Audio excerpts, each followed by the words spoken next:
سبقونو کې پکې بهي، خو چې رمضان راشي نو په کې بیا خلک یریږي، په کې بیا څوک نه چې د قرآن عظیم درس تکینی. او کيم نو یو څو کسانی تاسو پر رب یقینو کوي دا نه چې زګنی شاتیمه او زه مبالغه کوم، خو تاسو وای خیر دې وګورئ نن په دنیا کې د ټولو نه عظیم درس هغه د دارالقرآن پنځپیر دی. دا بلا مبالغه الحمدلله دومره خلق دی چې شمار یې نه کېږي، ځای نه میلاویږي. هغه بله ورځ زما یو ځای کې بیانو، ما ملګرو ته ویل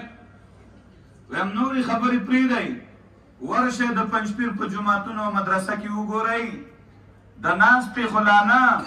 چې د شپې طالبانو د کېږي نو په جومات کې د پرېوتو ځای نه. نن ماته یو ملګري ویل ماښام موږ یو ځای کې وو، وایي شیخ صاحب وویله چې مهرباني وکئ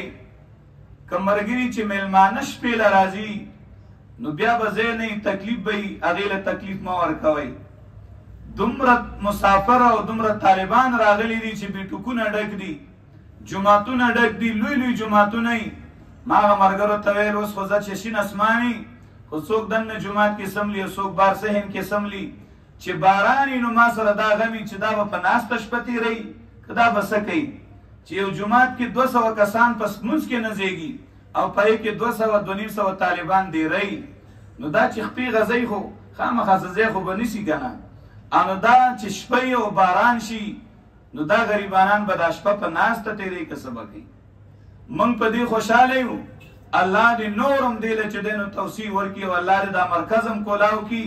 او الله دې د دې خلکو مینه هم د دې ځای سره پیدا کړي. دا د شیخ القرآن رحمت الله علیه د اخلاص هغه ثبوت او نښه وه، او دا د موجوده شیخ صاحب متظله العالی د اخلاص علامه ده. زه تنقید نه کوم، خو ډېر داسې ځایونه شته چې د هغې پلاران مخلصینو په صحیح طریقه باندې د الله د دین خدمت کړو، هغه مرکزونه آبادو. نن چې هغه مشران تللي دي د هغې کشرانو ته هغه ځایونه پاتې شوي دي، هغه مرکزونه شال پراته دي، په هغې کې طالبان نه وي، په هغې کې هغه تدریس نشته، په هغې کې هغه خوند نه وي، په هغې کې هغه مزه نه وي. دا په تمامو مراکزو کې واحد پنجپیر دی دارالقرآن پنجپیر. بلا مبالغه ویم چې څوک به هم دا ونه وایي سره د دې چې دا څومره مشکلات او پریشانی والله هر کال د بل کال له کسان سیوا کېږي. څوک به دا ونه وایي چې سږ کال لږونې کمی دی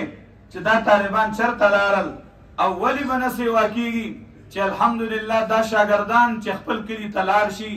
دی په خپل کلي کې د قرآن او د سنت خدمت شروع کړي. څنګه چې مخکې زمونږ د طلباو امیر او د دې مرکز ډېر مخلص خادم مولانا عتیق الله صاحب ووی چې تاسو لاړ شئ نو په خپلو کلو کې به دعوت چلوئ، یو کس به 5 راولئ، 5 نه چې ماشاءالله یو کس ځان سره 10 راولي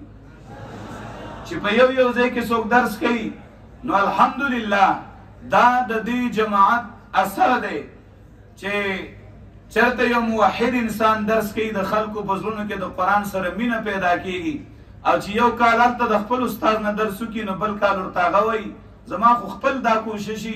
زه خپلو طالبانو ته یم، اوس هم دلته زموږ ډېر طالبان ناست دي، زه وایم چې بس درس له ځای نو پنجپیر ته ځان ورسوئ،